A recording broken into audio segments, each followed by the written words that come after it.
Hola, muy buenas a todos. Estamos en un nuevo vídeo de Célula de Lectura. Estamos en el capítulo 8 del libro de Mujeres, Raza y Clase. El capítulo se llama Las mujeres negras y el movimiento de los clubes. A comienzos del siglo XX, mientras el movimiento sufragista blanco luchaba por conseguir el derecho al voto para las mujeres negras se enfrentaban a una lucha doble, por su género y por su raza. El capítulo 8 del libro Mujeres, Raza y Clase de Angela Davis nos sumerge en la historia de los clubes de mujeres negras, una red de resistencia que surgió ante el racismo institucional y la exclusión directa que ejercieron las organizaciones de mujeres blancas. Esta parte del libro expone una realidad donde la lucha por los derechos de las mujeres no era homogénea ni sólida entre todas. El contexto histórico es clave. Muchas sufragistas blancas del sur, en lugar de defender una causa común entre mujeres de diferentes razas, apostaron por una estrategia que garantizaba el mantenimiento del orden racial. Angela Davis analiza cómo los sectores dominantes del feminismo blanco se adaptaron conscientemente a las jerarquías racistas del momento en lugar de combatir el racismo como una opresión paralela al sexismo. Lo aceptaron, cuando no lo promovieron, como parte del pacto con el poder político y social de la época.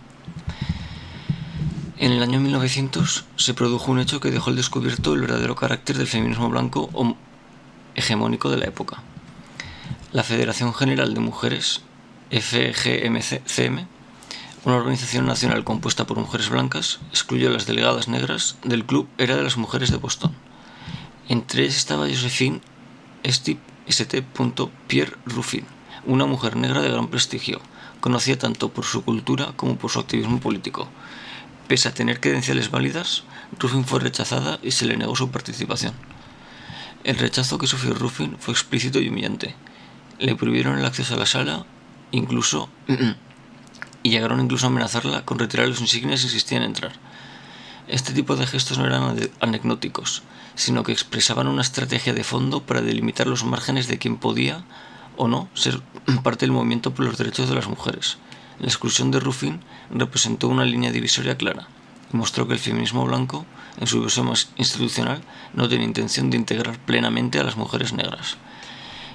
Este rechazo no fue un episodio aislado, sino parte de una actitud más amplia de sectores del feminismo blanco, especialmente del sur de Estados Unidos, que temían que la inclusión de mujeres negras debilitara sus propias aspiraciones políticas.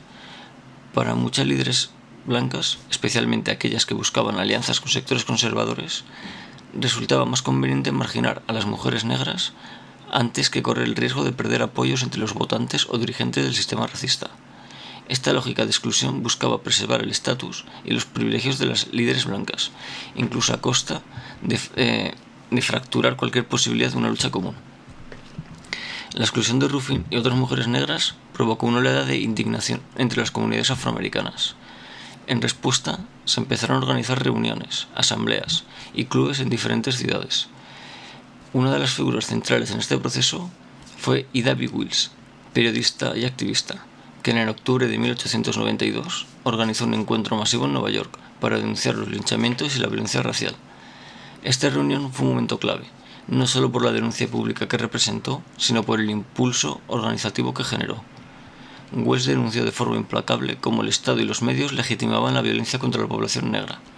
En sus discursos conectaba los linchamientos con el mantenimiento del orden social blanco y alertaba del silencio cómplice del sistema judicial. Esta capacidad para analizar y confrontar estructuras de poder la convirtió en una figura incómoda para muchos, incluso dentro de su propio entorno. Por su convicción, llevó a organizar clubes de mujeres negras que no solo ofrecían refugio, sino que también servían como centros de acción política y comunitaria. Estos clubes no eran solo lugares para debatir o intercambiar ideas, eran auténticas trincheras de lucha política, desde donde se organizaban campañas educativas, programas de ayuda legal, acciones de denuncia y también redes de protección comunitaria. Las mujeres negras comprendieron que, ante la exclusión sistemática, debían generar sus propios espacios de poder y autonomía. Así surgieron organizaciones como Unión Loyal Club, el Club Era de las Mujeres de Boston y otras muchas asociaciones que, desde lo local, fueron tejiendo redes de alcance nacional. La estructura de estos clubes variaba, pero en todos ellos se repetía un principio común: la acción colectiva como herramienta de transformación. Se creaban bibliotecas, se organizaban charlas sobre higiene, se promovían clases nocturnas para adultas y también se gestionaban redes de cuidado infantil para madres trabajadoras. Muchas veces estas actividades se realizaban sin apenas recursos, dependiendo del compromiso y la colaboración de las propias socias. Acompañando a Wills en esta lucha estaba Mary Church Terrell, otra figura destacada del movimiento. Terrell representaba una fracción más institucional, más cercana a la élite afroamericana, y fue elegida como presidenta de la Federación Nacional de Mujeres de Color. Su estilo era más diplomático, y su objetivo era lograr avances a través de la influencia en los espacios de poder establecidos. A pesar de tener diferencias marcadas con Wells, especialmente por el tono radical que ésta adoptaba, ambas compartían el compromiso con la defensa de las mujeres negras. Las tensiones entre Terrell y Wells reflejaban algo más profundo, la división de clase dentro del movimiento. Mientras Terrell defendía una estrategia orientada a preservar la respetabilidad y el reconocimiento público, Wells insistía en una confrontación directa con las estructuras racistas. Terrell llegó incluso a excluir a Wells de actos oficiales, temiendo que su presencia comprometiera acuerdos con dirigentes blancos. Estas fracturas internas, aunque dolorosas, no impidieron que el movimiento creciera y se consolidara. Angela Davis también destaca el papel de otras líderes menos conocidas pero igualmente importantes, como Fannie Berrier Williams. Williams insistió en que los clubes debían ser algo más que espacios de beneficencia o mejora moral. En su visión eran herramientas para elevar la conciencia colectiva de la raza, espacios donde se cultivaba el pensamiento crítico, la formación política y el compromiso comunitario. Para ella, las mujeres negras no debían conformarse con roles pasivos ni con el asistencialismo que muchas veces proponían las organizaciones blancas. En este sentido, los clubes de mujeres negras marcaron una diferencia radical respecto a los clubes blancos. Mientras los segundos tendían a reforzar los valores tradicionales de la feminidad y el hogar, los primeros cuestionaban el sistema mismo que relegaba a las mujeres negras a la invisibilidad.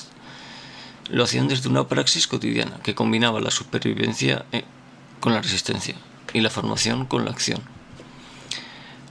Además se enfrentaron a discursos religiosos que justificaban la subordinación racial. Muchas iglesias, especialmente en el sur, predicaban la obediencia al orden social racista.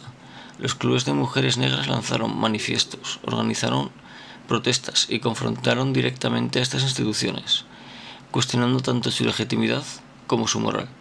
Este enfrentamiento con el poder religioso es uno de los aspectos menos visibilizados desde del movimiento, pero Davis lo rescata con claridad. Aunque el movimiento enfrentó obstáculos internos, desacuerdos estratégicos, luchas por el liderazgo, tensiones entre generaciones y clases, logró consolidar una red nacional sólida, combativa y consciente. Las diferencias no impidieron que las mujeres negras mantuvieran el foco en su objetivo común, la liberación de su pueblo y la dignificación de su papel en la historia. Angela Davis concluye que estos clubes no eran espacios secundarios o decorativos, eran una forma concreta, organizada y sostenida de resistencia frente a un sistema que las quería invisibles. Estas mujeres no pidieron permiso para existir políticamente. Se organizaron, hablaron, lucharon y construyeron instituciones propias. En una época donde se les negaba la ciudadanía plena, donde el feminismo blanco les cerraba las puertas, las mujeres negras abrieron las suyas y crearon una nueva tradición política. Este capítulo no solo rescata una parte silenciada de la historia del feminismo, sino que también reivindica el papel de las mujeres negras como protagonistas de la resistencia. Davis muestra que, lejos de ser víctimas pasivas, estas mujeres fueron arquitectas de su propio destino. Su lucha no solo benefició a su comunidad, sino que sentó la base para los movimientos de liberación posteriores. Y bueno, así termina el capítulo y nos veremos en el siguiente vídeo.